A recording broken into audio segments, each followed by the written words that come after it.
I'm hoping each of us will take a little bit of the inspiration from knowing that we can enter into these super awkward, uncomfortable, uncertain experiences and somehow drop our shoulders, approach some sense of collective mastery, wherever that comes from, because it's not normally in my normal bumbling self.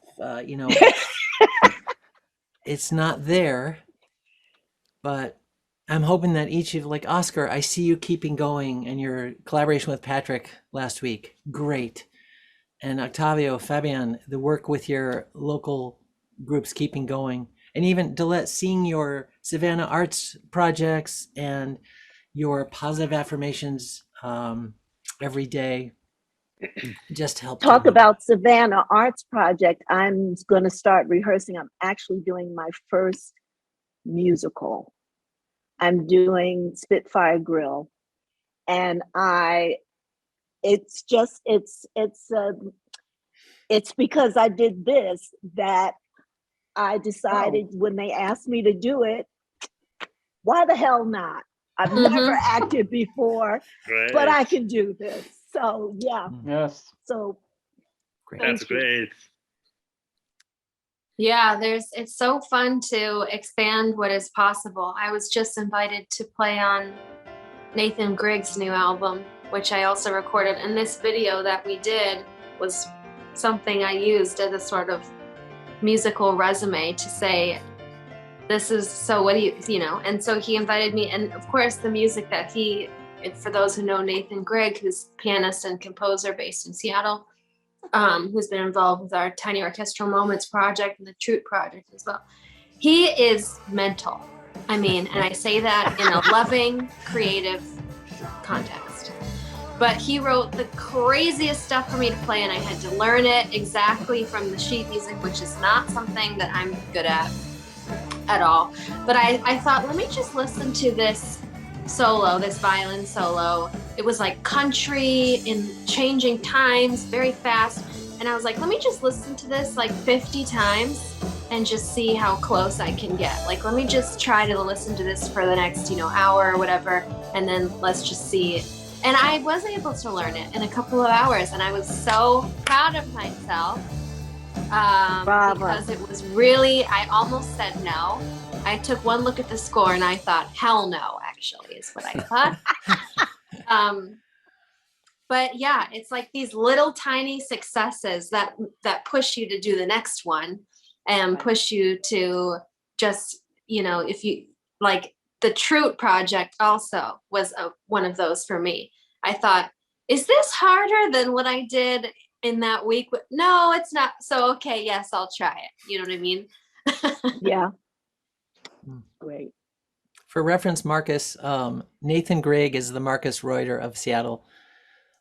He has a similar nonlinear way of approaching complexity and beauty with his own thumbprint.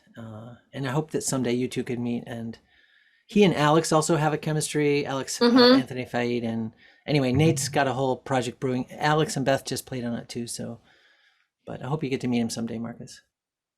I hope so too. There's just so much going on these days, an explosion of creativity. And I think we should sort of like extend the invitation.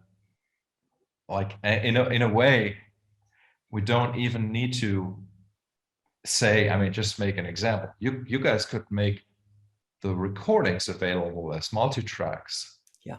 And just put them out there with annotations so people know the tempo, blah, blah, blah. And they can just use... I wasn't given any notes like that. I wasn't given crap. I was like, oh, we're in G flat. Oh, now we're in 7. Oopsies, I missed that. Yeah. But that's why I said, that's why I said extended, extended, it's like... there's only 4 chords and they each contain 9 notes. Yeah, great. Yes. Yeah. That's a good idea, Markus. I think that could be something we could look at, is just putting the stems out there and letting this continue to evolve. But what I wanted to say is we can just be an example, we can set an example and have people really come out as musicians. It turns out that like part of my, professional life is that people come to me to sort of really start living their dreams. This is kind of like also the reason why my conversation series is called Living the Dream, right? Well, like, because a lot of people get into this, because there's always this idea you have to make a living. You have to make a living. And that the arts, it is said that the arts don't allow you to make a living, which is not true.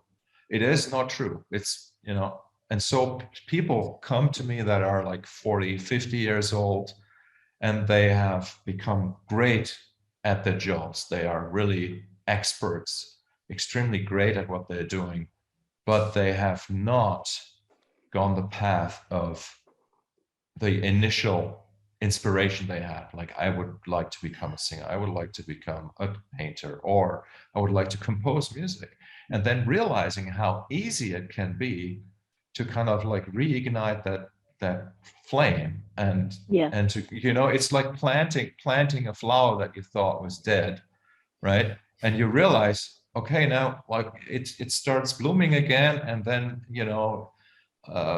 maybe it even becomes 2 or 3 or 4 pots that carry that plant at some point. And it's this process of kind of like bringing the water to the plant that I'm interested in, and this is kind of like, I think, somewhat similar to what Steve is doing.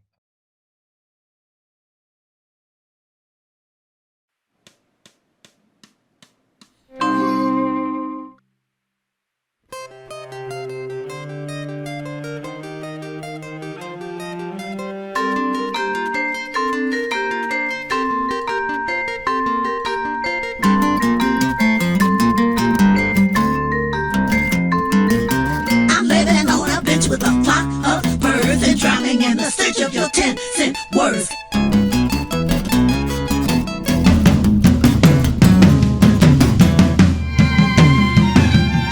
The cost of up all over the wrong, and your brightness can't shine enough black light on these decades of darkness.